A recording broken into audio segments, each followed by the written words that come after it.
नमस्कार। आज हामी सुन्दरता अपडेट र जनचर्चा टाइम्सबाट प्रसारित कार्यक्रम टक शो विथ एलेन गच्छदारमा छौँ। आज हामीसँग अतिथि महानुभाव हुनुहुन्छ जो विगत लामो समयदेखि सामाजिक क्षेत्रमा रहेर काम गर्दै आउनुभएको हामीसँग हुनुहुन्छ रामबहादुर सिलवालजी। उहाँ विभिन्न दर्जनौं सङ्घ संस्थामा आबद्ध भएर अहिले भर्खरै गच्छिया खानेपानी तथा सरसफाइ उपभोक्ता समितिको जुन निर्वाचनको प्रक्रिया चलिरहेको छ त्यसमा उहाँ अध्यक्ष पदको उम्मेदवार पनि हुनुहुन्छ। आज हामी यही खानेपानीको प्रसङ्ग लिएर कुराकानी जोड्दैछौँ। यहाँलाई कार्यक्रममा स्वागत छ। नमस्कार दर्शकबिन। जुन यो खानेपानी तथा सरसफाइ उपभोक्ता समितिको चुनाव चलिरहेको छ यसमा तपाईको नेतृत्व किन, तपाईका प्रतिबद्धताहरू के छन् र किन तपाईलाई भोट? मलाई अहिले यथार्थ क्वेसन राख्नु भएको छ र मैले यो हजुरहरूले दिएको क्वेसनको एन्सर पनि दिन लागिरहेको छु। यो गच्छिया खानेपानी सरसफाइ सुरु भएको 2066 सालदेखि हो र आजसम्म पनि त्यही एउटै समितिले काम गरिरहेछ र अहिले यो खानेपानी चाहिँ मैले देख्दाखेरि म पनि यो खानेपानीतिर चाहिँ देश विदेशको पनि लामो अनुभव भएको हुँदाखेरि मेरो आँखाका अगाडि नै यो वाटर प्लान्ट पनि छ, ट्याङ्की पनि छ, वाटर ट्याङ्की यो सबै राखेको छ। तर काम त भइरहेछ, तर जति पनि काम भएको छ त्यो चाहिँ एउटा रोड म्याप बिना, सिस्टम बिना काम भएको देख्छु र मैले त्यो जुन मेरो अनुभव थियो त्यो अनुभवको आधारमा चाहिँ काम नभएको देख्दाखेरि मैले यसलाई चाहिँ म आफै त्यो समितिको अध्यक्षमा रहेर अनि मेरा अनुभव भएका त्यसै वडाका साथीभाइहरूलाई, दाजुभाइ बहिनीहरूलाई सबैलाई लिएर जाँदा चाहिँ एउटा टिम राम्रो बन्यो भने यो खानेपानी को लाइनदेखि लिएर ट्याङ्कीदेखि लिएर यो विस्तार गर्नेदेखि लिएर सबै चाहिँ राम्रो बनाउँछु भन्ने चाहिँ मेरो एउटा आशा छ। त्यही भएर चाहिँ मैले यस तपाईको नेतृत्व तपाईले यो उम्मेदवारी दर्ता मर्ने गर्नुभएको छ। हजुर, म त्यसैको लागि दर्ता गरेको। तपाई खानेपानीलाई नै किन रोज्नु भयो? अरू पनि सङ्घ संस्थामा आबद्ध हुनुहुन्छ। यहाँ खानेपानीमै रोज्नुको कारण चाहिँ मेरो यसमा चाहिँ देश विदेशको लामो अनुभव 15 देखि 20 वर्षसम्म चाहिँ लामो अनुभव रहेको छ यसमा र त्यही अनुभव पस्केर चाहिँ मैले यहाँ चाहिँ मैले केही गरेर देखाउनु पर्छ है। मैले पनि केही गरेर देखाएँ भने, त्यो केही सिस्टम देखाएँ भने, लाइन दिएँ भने चाहिँ पूर्ण मभन्दा पछाडि आउने समितिलाई पनि राम्रो हुन्छ है भनेर चाहिँ मैले फेरि यो खानेपानीमा एकचोटि चाहिँ हरेक उपभोक्ता समिति, हरेक घर दैलोमा गएर चाहिँ उहाँहरूको करेसोबारीमा हरेक नालीमा गएर चाहिँ मैले काम गर्ने जमर्को गरेको छु। 2066-68 सालतिर स्थापना भएको धेरै लामो समय भइसक्यो यो खानेपानीको स्थापना है। यसमा तपाईँको नेतृत्व आयो भने जुन अहिलेसम्मको नेतृत्वले शासनसभा गर्न सकिरहेको छैन भन्ने गुनासो आइरहेको छ कि कतै तपाईँको नेतृत्व आयो भने यस्तै त हुने होइन? यो हजुरले जुन क्वेसन राख्नु भएको छ यसको लागि धेरै धेरै धन्यवाद छ। यो 2066 सालदेखि 2082 सालसम्म आजसम्म यो झोलामा नै चलिरहेको समिति छ। आजसम्म कुनै साधारण सभा भएको छैन। यसको हिसाब पनि पारदर्शी तरिकाले भएको देखिँदैन। तर मेरो सहितको नेतृत्वमा आएँ भने मैले जुन अहिले भइरहेको छ त्यो तरिकाले म गर्न चाहन्न। हरेक वार्षिक साधारण सभा पारदर्शी तरिकाले गर्ने बाचा गर्छु। जुन बाचा राखेको छु त्यसमा मैले भद्र भलाद्मी, बुद्धिजीवी सर्कल, नगर, ओडा, हरेक कुराहरूलाई राखेर चाहिँ मैले यसको हिसाब पारदर्शी नै गर्नेछु।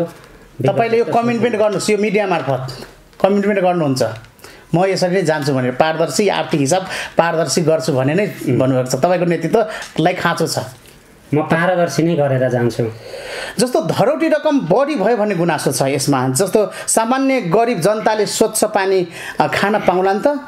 यसमा तपाईँले कसरी सबैलाई समान वितरण गर्नु पर्यो, शुद्ध पानी खुवाउनु पर्ने के तपाईँहरूले प्लानिङ गर्नुभएको छ? तपाईँको धेरै छ। मैले धेरै योजनाहरू मैले बनाएको छु जुन यो वाटर प्लान्टको बारेमा मैले मेरो दिमाग र मस्तिष्कमा नै मैले राखिसकेको छु। अहिले छैन जुन मैले सोचेको चाहिँ त्यहाँ छैन, किनभने एक ठाउँमा पानी बिग्रियो, पाइपलाइन फुट्यो भने ओडाभरि नै पानी बन्द गर्नुपर्ने अवस्था छ। तर मेरो नेतृत्वमा आयो भने मैले इन्जिनियरिङ रोड म्याप तयार पारेर च्याम्बर राखेर गेटबल राखेर सबैतिर पानी गए पनि एकपट्टि चाहिँ पानी नजाने अरूतिर पानी नजाने तरिकाको सिस्टम म बनाउने छु। र अहिले हजुरले गर्नुभएको क्वेसनमा जुन धरौटी बढी भन्ने कुरा छ, यसमा चाहिँ म अहिले त्यस्तो अत्यन्तै बढी भन्दा बढी पनि ठान्दिनँ यो, किनभने सुरुवातै पॉइन्टमा छ, निर्माण अझै भइरहेको छ। तर जुन गरिब जनतालाई चाहिँ कसरी, गरिब जनतालाई त धेरै नै महँगो हो नि त। गरिब जनताको लागि मेरो नेतृत्व आएछ भने म त्यहीँको टोल विकास समितिको अध्यक्ष बुद्धिजीवी सर्कलसँग राखेर सरसल्लाह र सुझाव लिएर मैले वडा कार्यालय र नगरपालिकामा समन्वय गरेर उहाँहरूलाई मैले गर्न सक्ने छुट गराउनपट्टि नै लाग्नेछु। म ठुलो हेरेर बस्न सक्दिनँ।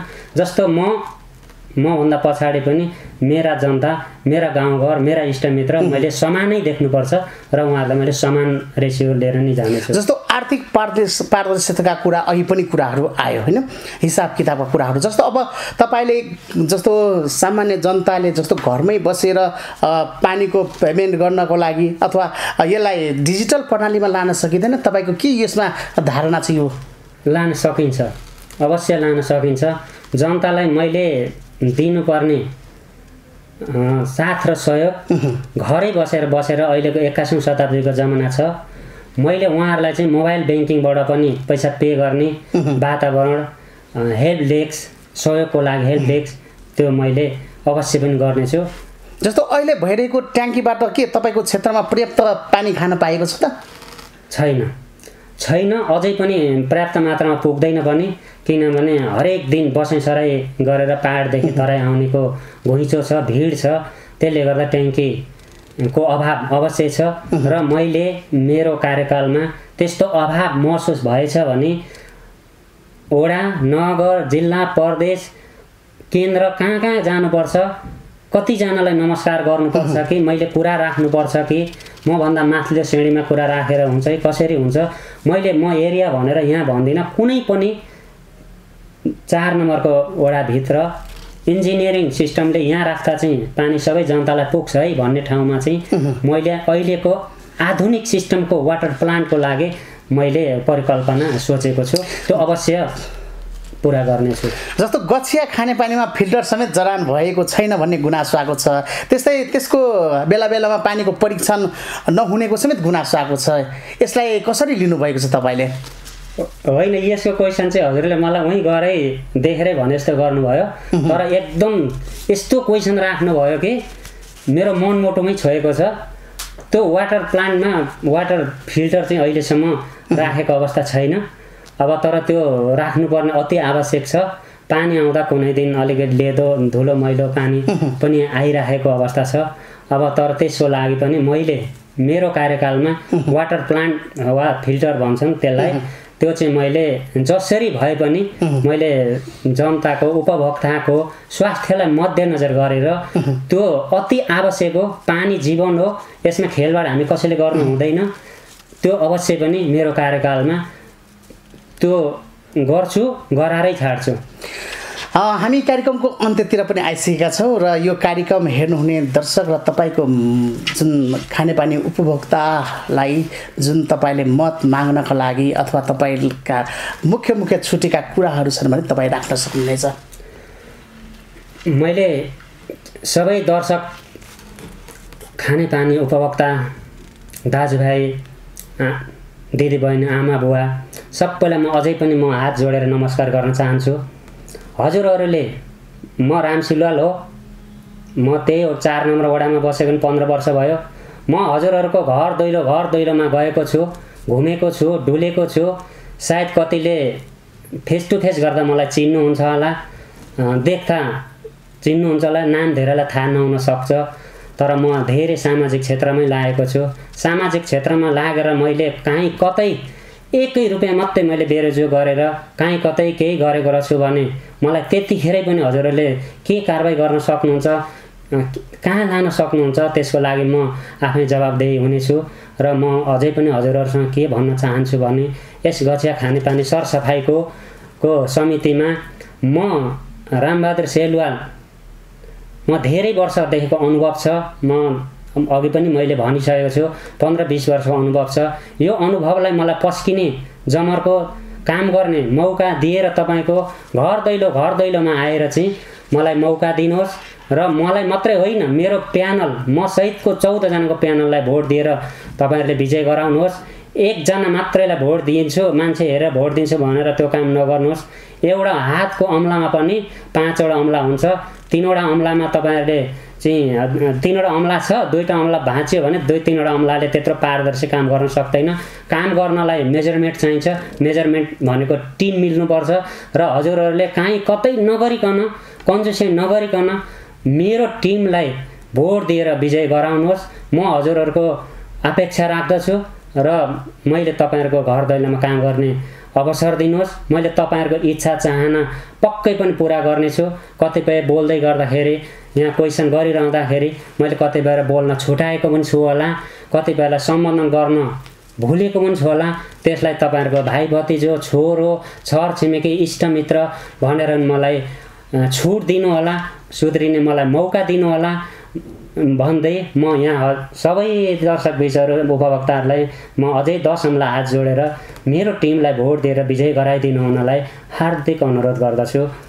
यहाँको समय र संवादको लागि आज यहाँले महत्त्वपूर्ण समय दिनुभयो। आज एकदमै मिठा कुराकानी गर्यो र यो विशेष गरेर खाने पानी सम्बन्धी गम्भीर प्रश्नहरू पनि भयो र त्यसको जवाब पनि यहाँहरूले पाइसक्नु भएको छ र यहाँको आउने प्रतिद्वन्द्विता पत्र पनि यहाँले बनाइसक्नु भएको छ र यहाँको तपाईँको जुन आसन्न निर्वाचनको लागि पनि शुभकामना व्यक्त गर्दै आजको यो कार्यक्रम हेर्नुहुने दर्शक महानुभावलाई पनि विशेष आभार प्रकट गर्दै यहाँहरू सुन्दरता अपडेट र जनचर्चा टाइम्स हेर्दै गर्नुलाई हामी बिदा हुन चाहन्छौँ। नमस्कार।